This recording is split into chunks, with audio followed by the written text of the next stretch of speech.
The Maison de Victor Hugo is located in the heart of Paris, on the famous Place de Vosges in the Marais district. It was here, at number 6 Place de Vosges, that the great French writer lived for 16 years, from 1832 to 1848. Today, this historic apartment is a museum dedicated to his life, his work, and his artistic world. Victor Hugo was born in 1802 and is considered one of France's greatest literary figures. He wrote novels, plays, poetry, and political essays that deeply shaped French culture. Among his most famous works are Les Miserables and The Hunchback of Notre Dame.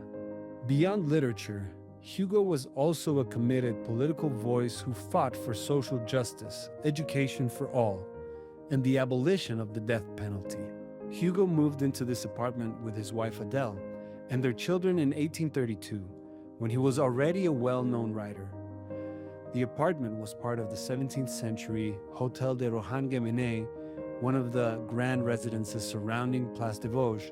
Here, he wrote several of his major works and hosted intellectuals, artists, and political figures of his time.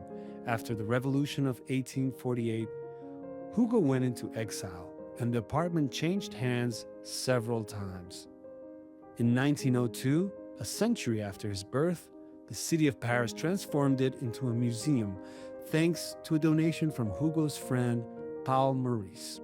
Visitors can walk through rooms that reflect different periods of Hugo's life, from his early years in Paris to his exile in Guernsey and his later years. The museum combines personal memory with artistic imagination.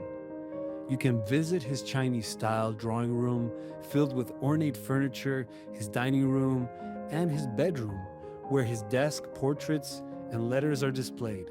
The collection also includes original manuscripts, drawings, and photographs that show Hugo's creativity, not only as a writer but also as a designer and visual artist. The Paris House is part of a pair of museums dedicated to Victor Hugo. The second is Hauteville House on the island of Guernsey, where he lived during his exile between 1855 and 1870. Hugo designed every detail of that house himself and wrote Les Miserables there. Both houses now belong to the city of Paris and together preserve the memory of his extraordinary life. The Maison de Victor Hugo offers more than just a glimpse into the home of a writer. It opens a window into the spirit of 19th century France and into the mind of one of its greatest creators. A visit here connects literature, art, and history, revealing how one man's vision shaped the culture of a nation.